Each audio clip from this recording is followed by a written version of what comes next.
Hello children, how are you? I hope you all are doing good. Children, now we will read a good citizen. एक अच्छा नागरिक. Pandit Jawaharlal Nehru was the chairman of the Allahabad Municipal Board. Once while he was in his office, the tax superintendent Dr. Abul Fazal placed before him the list of persons who had failed to pay the water tax. As per the rules, their water supply had to be cut. Dr. Fazal sought Jawaharlal's opinion on the matter. जब Pandit Jawaharlal Nehru Allahabad municipal board के chairman थे तो एक बार क्या हुआ, जो tax superintendent doctor Abul Faizal थे उन्होंने उनके सामने कुछ नामों की लिस्ट रखी जो है वाटर सप्लाई का जो बिल था उन्होंने वो पे नहीं किया था. डॉक्टर फैजल उस मैटर में जवाहरलाल नेहरू की राय जानना चाहते थे. Nehru ji asked, why have you placed this list before me? Why don't you take necessary action yourself and stop the water supply to the defaulter? But Pandit ji, it contains the names of some prominent and respectable citizens of the town, clarified the tax superintendent. जब गांधी जी ने कहा कि तुमने मेरे सामने ये क्यों रखी है लिस्ट, आप अपने लेवल पे इसके अगेंस्ट में एक्शन लो, कट करो वाटर सप्लाई को. तो उन्होंने क्या कहा फैजल जी ने, उन्होंने कहा कि कुछ जो रिस्पेक्टेबल सिटीजन्स हैं, जो जाने माने जो प्रोमिनेंट पीपल हैं, उनकी भी जो है इसमें लिस्ट में नाम है. So what, everyone must abide by the rules और सफर द कॉन्सिक्वेंसेस. कॉन्सिक्वेंस का मतलब होता है रिजल्ट, कि हर किसी को रूल्स को मानना चाहिए और रूल्स को नहीं मानोगे तो उसका रिजल्ट क्या निकलेगा वो आपको पता होना चाहिए, आप सफ़र करोगे. Rules do not discriminate between ordinary and important persons, said the chairman. Chairman ने क्या कहा कि रूल्स डिस्क्रिमिनेट नहीं करते, भेदभाव नहीं करते ऑर्डिनरी और इम्पॉर्टेंट पर्सन्स के बीच में, वो सबके लिए सेम होते हैं. Accordingly necessary orders were issued and executed without any delay. There was a great hue and cry in the town. Hue and cry, hustle and bustle, और शोर शराबा. जैसे ये सब कहा गया तो शोर शराबा टाउन में हो गया. Now there was a great hue and cry in the town for the Chief Justice of Allahabad High Court. The Inspector General of Police and many other prominent citizens had to go to without water. Even Pandit Motilal Ji's residence was not spared. Pandit Motilal Ji, a well-known advocate, was Jawaharlal's father.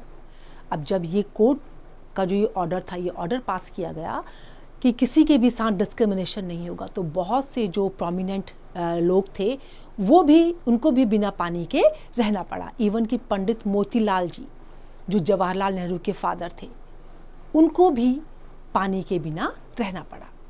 Pandit Motilal ji was displeased with the action taken by the municipal board. डिस्प्लीज होना मतलब नाराज होना, खुश ना होना. तो पंडित मोतीलाल जी भी इस एक्शन से बहुत नाराज थे. He called Jawaharlal ji and told him, before taking the drastic step of cutting off the water supply, the municipal board should have at least served a notice for paying the dues. क्या कहा उन्होंने कि एकदम से जो municipal board ने ये water cut किया, वाटर कट करने से पहले उनको एक नोटिस पे करना चाहिए था, नोटिस भेजना चाहिए था, जिसमें वो उनको अलर्ट करते कि उनको ड्यूज पे करने हैं. Jawaharlal ji replied politely, it is not the duty of every citizen to pay taxes on time. क्या हर किसी की, हर नागरिक की ये ड्यूटी नहीं बनती है कि वो टैक्स को टाइम पर पे करे? Bye issuing this order the board has done only it's duty. The order were executed without any discrimination. ये हम हर सिटीजन की रिस्पॉन्सिबिलिटी बनती है कि वो टैक्स को टाइमली पे करे, और ये ऑर्डर पास करके बोर्ड ने अपनी ड्यूटी कंप्लीट करी है. जो ऑर्डर्स हैं, जो लॉज हैं, वो किसी को भी डिस्क्रिमिनेट नहीं करते. Pandit Motilal ji appreciated the impartial behavior of his son and made arrangements to pay the dues immediately. Impartial behavior means कि ऐसा व्यवहार जो किसी के साथ भेदभाव नहीं करता, जो उनका इम्पार्शियल बिहेवियर था, जिसने किसी के बीच में भेदभाव नहीं किया, उस बिहेवियर को उन्होंने अप्रिशिएट किया और ड्यूज पे करने के लिए इमीडिएट अरेंजमेंट्स किए. This simple anecdote highlights two things before us. First, a person holding a responsible position must implement the rules strictly and promptly.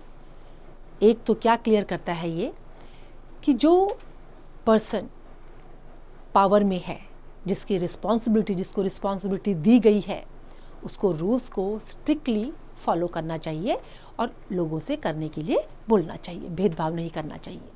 He should be fair and impartial in his dealings. अपनी dealings में उसको कैसा होना चाहिए? बिल्कुल fair और unbiased होना चाहिए. Actions speak louder than words, and Nehruji's example very forcefully emphasizes that person's power must be free from favoritism. जो नेहरू जी का ये एग्जाम्पल है, ये emphasize करता है कि अगर कोई पर्सन पावर में है तो उसको फेवरेटिज्म से फ्री होना चाहिए, कोई उसका अपना नहीं होना चाहिए, उसके लिए सारे लोग अपने हैं. This incident also tells us that we should be aware of our civil duties. We should pay water charges, electricity and telephone bills, municipal taxes and other dues on time. जो भी dues होते हैं, जो भी taxes होते हैं, electricity bill है, telephone bills है, वो हमें timely pay करने चाहिए. We should travel by buses and trains with proper tickets.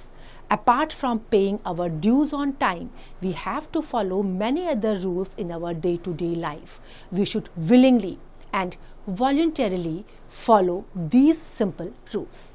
अगर हम ट्रेन में सफ़र कर रहे हैं या बस में सफ़र कर रहे हैं तो हमें टिकट लेने चाहिए और जो भी ड्यूटीज़ हैं उनको विलिंगली फॉलो करना चाहिए.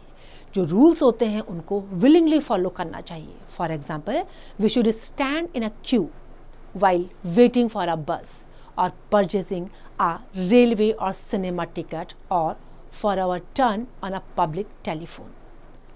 अगर हम कभी टिकट लेने के लिए खड़े हैं तो हमें क्यू में खड़े होना चाहिए और अपनी बारी का वेट करना चाहिए कि जब हमारा टर्न आएगा तब हम उसको करेंगे.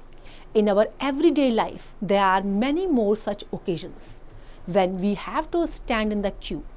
In fact, the queue system has become a part and parcel of our daily life in modern times. We have to follow traffic rules also. We should cross the roads only at the zebra crossing. The motorists too have to follow the traffic rules. They must keep to the left. They must obey traffic rules. हमें जो भी rules और regulations हैं उनको strictly follow करना चाहिए. हमें कभी भी हम क्यू को नहीं तोड़ना चाहिए. हम कभी भी कहीं भी गए हैं तो हमें अपनी टर्न का वेट करना चाहिए और क्यू में खड़े होना चाहिए. जो ट्रैफिक रूल्स हैं वो हमें स्ट्रिक्टली फॉलो करने चाहिए. हमें हमेशा अपने लेफ़्ट में चलना चाहिए. जो ट्रैफिक रूल्स हैं वो हमेशा उनका पालन करना चाहिए. While boarding a bus, we should enter through a rear door and get down from the front door. Rear door से हमें एंटर करना चाहिए जब हम बोर्ड कर रहे हैं और जब डिबोर्ड कर रहे हैं तो फ्रंट से हमें नीचे आना चाहिए. वी शुड नेवर बोर्ड और get down from a moving बस और अ मूविंग ट्रेन. जो चलती हुई बस है या चलती हुई ट्रेन है हमें ना तो उसमें कभी चढ़ना चाहिए और ना उससे उतरना चाहिए. There are many more such rules. We must remember that all these rules are meant for the smooth functioning of our public service system as also for our personal safety and convenience. Convenience हमारी सुविधा के लिए हमें हमेशा rules को follow करना चाहिए. हमें ये समझ लेना चाहिए कि रूल्स हमारी सुरक्षा और सावधानी के लिए, हमारी सुविधा के लिए बनाए गए हैं. If we break any of these rules, we may cause a great deal of inconvenience to ourselves and to others.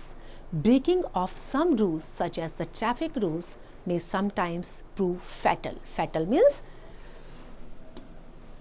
Deadly होते हैं, जो घातक होते हैं, जिनसे आपकी जान भी जा सकती है। अगर ट्रैफिक रूल हम फॉलो नहीं करते हैं तो क्या होता है, ट्रैफिक रूल जिस समय फॉलो नहीं करेंगे उस समय हमारा एक्सीडेंट हो जाएगा और उस एक्सीडेंट में हमारी जान भी जा सकती है।